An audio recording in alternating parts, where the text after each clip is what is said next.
Meet Noor Jahan, a traditional folk dancer from Tanjore or Tanjavur in Tamil Nadu. Karagam is the name of the folk dance that she performs, and it is usually performed during festivals like Pongal.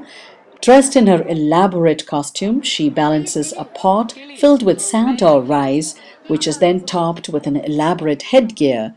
Noor Jahan has been performing since the age of 8. எவ்வளவு wait அதுல? அது சும்மா எங்களுக்கு தகுந்த மாதிரி wait போட்டுக்குவோம். அப்படியா? காத்து அடிச்சா கொஞ்சம் கூட போடுவோம். கொஞ்சம் காத்து இல்லாம